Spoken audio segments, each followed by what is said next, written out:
ప్రభుత్వం ప్రవేశపెడుతున్న అభివృద్ధి సంక్షేమ పథకాలు అర్హులైన వారందరికీ అవకాశం కల్పించాలని దుబ్బాక ఎమ్మెల్యే కొత్త ప్రభాకర్ రెడ్డి కోరారు.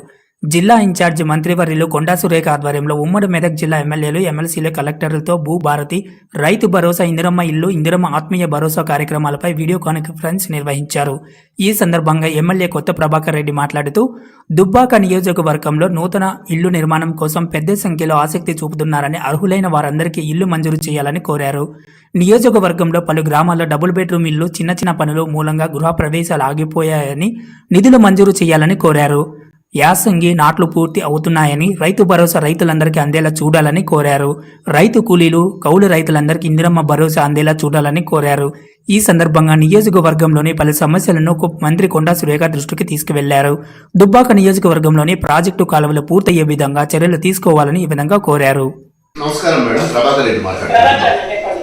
ఇప్పుడు చిన్న చిన్న సమస్యలు ఏంటంటే, ఇప్పుడు ఇంతకుముందు డబుల్ బెడ్రూమ్లు ఉన్న వాటిలల్లో చాలా మందికి అలాట్ కాలేదు.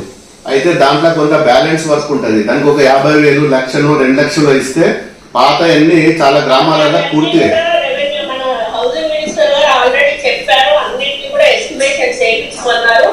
అయితే ఎప్పుడు చేద్దామన్నారు అంటే వాళ్ళ ఆక్యుపేషన్ లో వచ్చినాక వాళ్ళకి అలాట్మెంట్ అయినాక అప్పుడు చేస్తే వాళ్ళు ఇల్లు కాపాడుకుంటారు.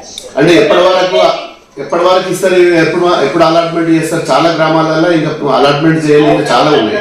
అది ఇంకా మాకు ఇన్ఫర్మేషన్ ఏమి ఇవ్వలేదు. డబుల్ బెడ్రూమ్ హౌసింగ్ మీద అది కంపల్సరీ ఇచ్చినప్పుడు మాత్రం మనం సెలెక్ట్ చేసినప్పుడు మాత్రం వాళ్ళకు అలాట్మెంట్ అయినాక మనం రిపేర్ చేస్తాం. చేయగానే వెంటనే వాళ్ళందరూ ఆక్యుపేషన్ లోకి వెళ్ళిపోతారు. లేకపోతే మళ్ళీ అది మనం రిపేర్ చేసి వదిలిపెట్టాము అనుకోండి, ఉన్న ఎట్లయితే వదిలేస్తే అందరూ ఇష్టం ఉన్నట్టుగా పాడు చేస్తారో మళ్ళీ పాడు చేసే అవకాశం ఉంది. కాబట్టి 100% ఎంత అవసరం ఉన్నా కూడా గత డబుల్ బెడ్రూమ్ ఇళ్లను పూర్తి స్థాయిలో ఎంత ఖర్చు అయినా కూడా మళ్ళీ రిపేర్ చేసి వాళ్ళకు హ్యాండ్ ఓవర్ చేయడానికి మనం మనకు గైడెన్స్ కూడా రాలేదు. వచ్చినప్పుడు వాళ్ళకి ఇచ్చేస్తాము.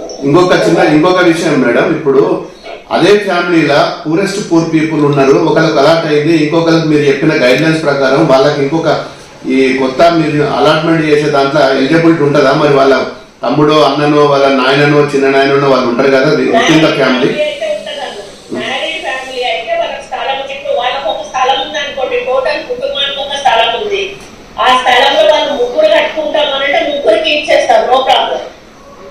తల్లిదండ్రికి ఒకటి, ఇంకొక కొడుకు ఒకటి, నట్లగడ్డలు కట్టుకున్నప్పుడు ఏంటంటే 3 రూములు వరుసగా కలిపి కట్టుకుంటే వాళ్ళకి కూడా కలిసి వస్తుంది, మధ్య కూడా కలిసి వస్తుంది. కాబట్టి వాళ్ళు డిఫరెంట్ ఫ్యామిలీ అయినప్పుడు ఇప్పుడు డిఫరెంట్ ఇది వస్తుంది కదా మనకి రేషన్ కార్డు. కానీ ఇప్పుడు రేషన్ కార్డు మనకు వచ్చడానికి టైం పడుతుంది. కానీ సెలెక్షన్ లో మాత్రం వాళ్ళు బెనిఫిషరీగా సెలెక్ట్ అయి ఉంటారు. తప్పకుండా వాళ్ళకు కూడా ఇల్లు ఇస్తాము 100%.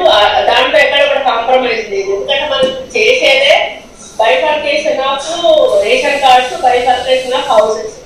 అందరూ ఉమ్మడి కుటుంబంలో ఉన్న వాళ్ళకి ఒకటే ఇల్లు ఉంది, ఉమ్మడి కుటుంబంలో ఉన్న వాళ్ళకి ఒకటే రేషన్ కార్డు ఉంది.